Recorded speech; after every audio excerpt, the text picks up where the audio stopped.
在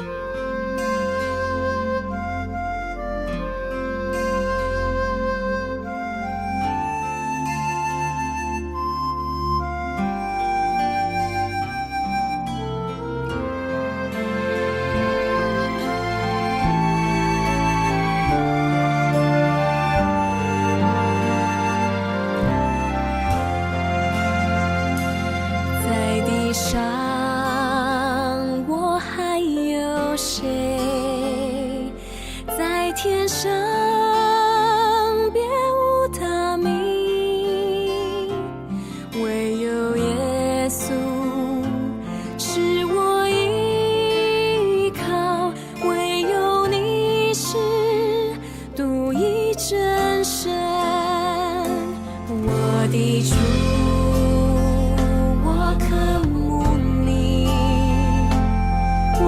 心别无爱慕，唯有耶稣使我满足，唯有你是我的良人，我全心全意敬拜你，我全心全意降服将身体献上，成为活祭，一生一世活着为你。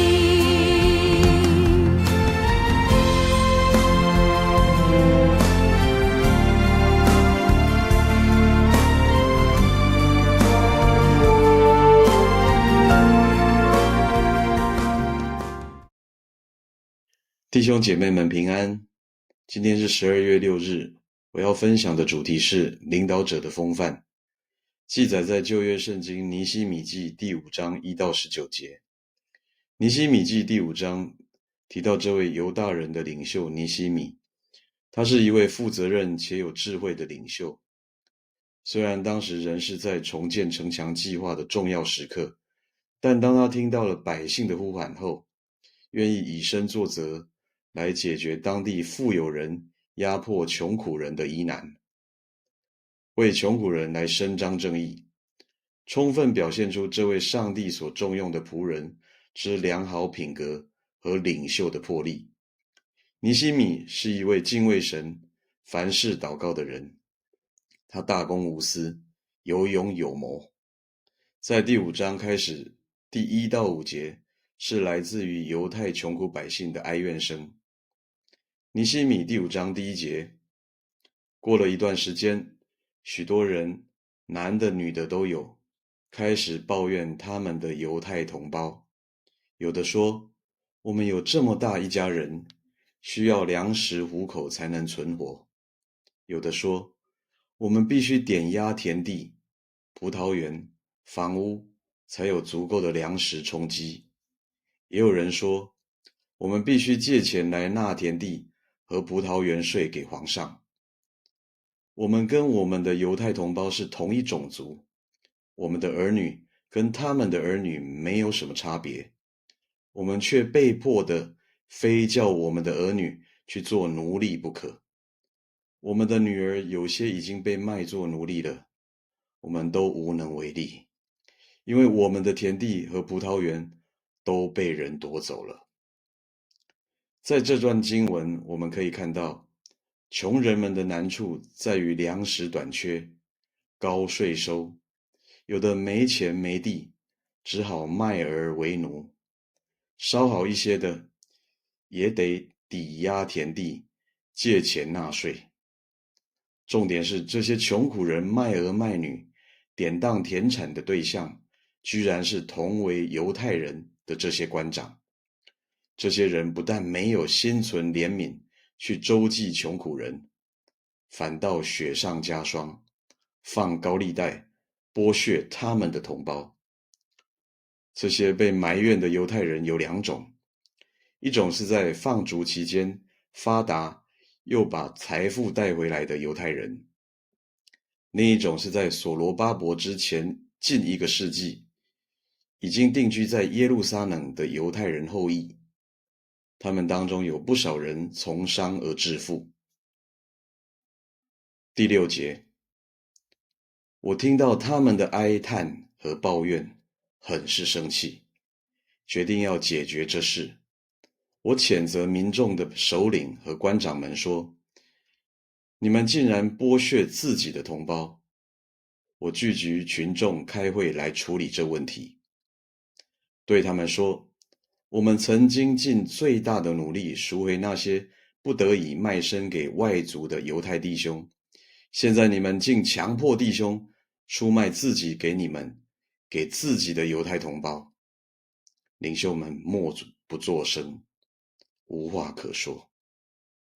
于是我又说，你们做这事实在不对，你们不是应该敬畏上帝，去做应做的事吗？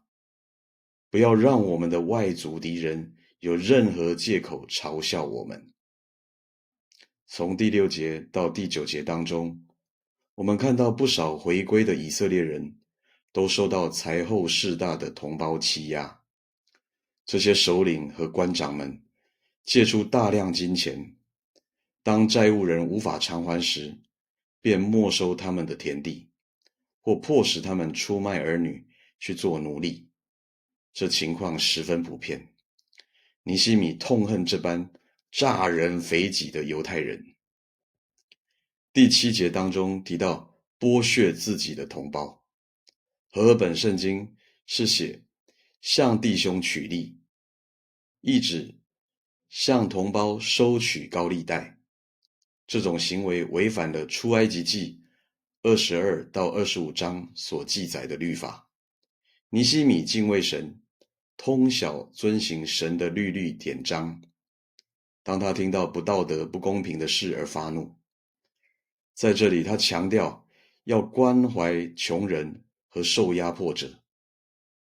在摩西五经当中也清楚说明，照顾贫穷人是以色列人的责任，所以他斥责首领和官长们，并召开大会，当众解决问题。领袖的魄力可见一斑。第10节，我曾经借钱借粮给同胞，我的朋友和工人也借给同胞，现在我们要把所有的债权一笔勾销，取消他们所欠的一切债务，无论是钱是粮是酒是油，都不要他们还，要立刻把他们点押的田地、葡萄园、橄榄园和房屋还给他们。从第10节到第11节提到，尼希米以身作则，并命令富有的犹太人必须免去贫苦同胞的利息，取消他们的债务，归还所得的田产、财物和房屋。神是痛恨人趁火打劫，而是喜悦人互相帮助的。当弟兄姐妹们受苦时，我们要一同受苦，我们要帮助有需要的人，而不是剥削他们。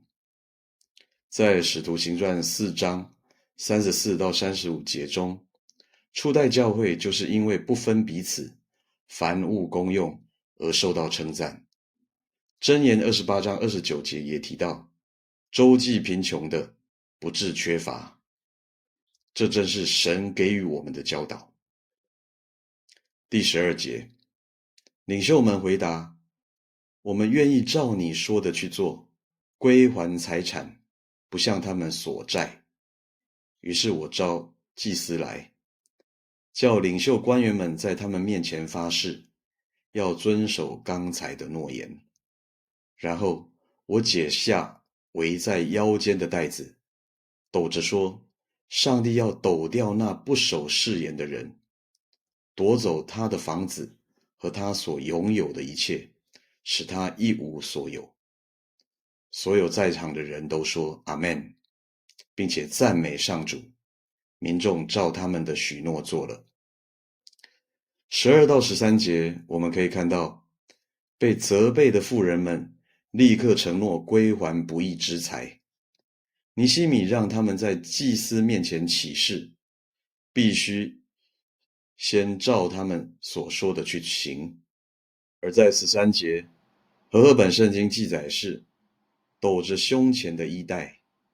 由于古时候以色列人的钱物是藏在胸口，抖着胸前的衣带象征钱财被抖空的咒诅，也就是说，凡不照应许行事，必会被神抖掉，让他离开家产和他劳碌得来的。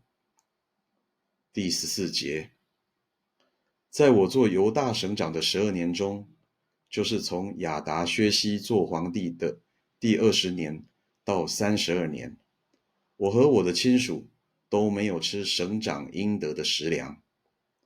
在我以先的前任省长都是人民的重担，他们要求人民每天为粮食和酒付40银元，连他们的仆人也压榨人民。但我不这样做，因为我敬畏上帝。我把全部精力都放在重建城墙这件事上，我并没有置产业，我所有的仆人也都参加重建的工作。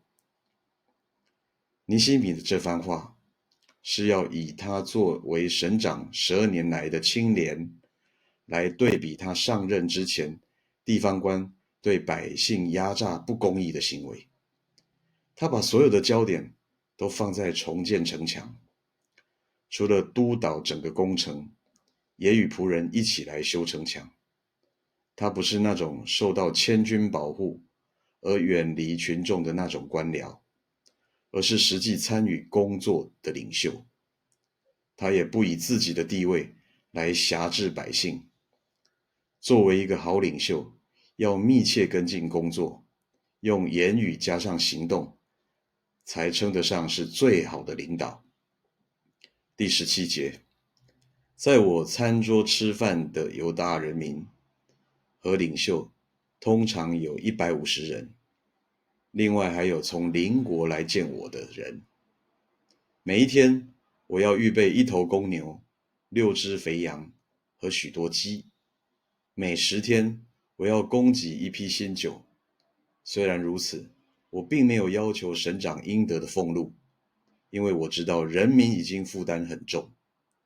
我的上帝啊，求你按着你的美意，记得我为人民所做的一切事。最后的这段经文也提到，尼希米做省长12年来，他自给自足，没有利用职权向百姓取得土地或搜刮民脂民膏。他的心思全放在如何让百姓安居乐业，而不是为自己谋福利。他设席供应食物，也乐意招待外来人。最后一节也是整章当中尼希米唯一的祷告，求神纪念，求神施恩。他做这一切，因为他敬畏神。亲爱的弟兄姐妹，你愿意成为一位敬畏神而得到神纪念与赐福吗？在明天12月7日的主日当中，我们迦南教会有新任长职的就任式。这些长职是神所拣选的，都是教会的领袖，要在各个功能及牧养的职务上，以神的话语、神的眼光、神的旨意带领信徒向前行，如同学习尼希米这样的领袖，在面临耶路撒冷城墙重建的挑战时，尽管有许多内忧外患，但他依然倚靠神，运用神所赐予的智慧来完成神所托付的任务与使命。让我们一起来祷告。主啊，谢谢你，通过今天的经文，让我们明白尼希米他敬畏神，并有领导者的良好品格及魄力。求主也赐福我们能学习尼希米，愿意依靠神，在世上能行公义、好怜悯、存谦卑的心与主同行，让我们都能成为教会的同工，来服侍荣耀你，并求你纪念施恩给我们每个主的子民。这样祷告都是奉主耶稣基督的圣名祈求，阿们。我的主，我渴慕你，我的心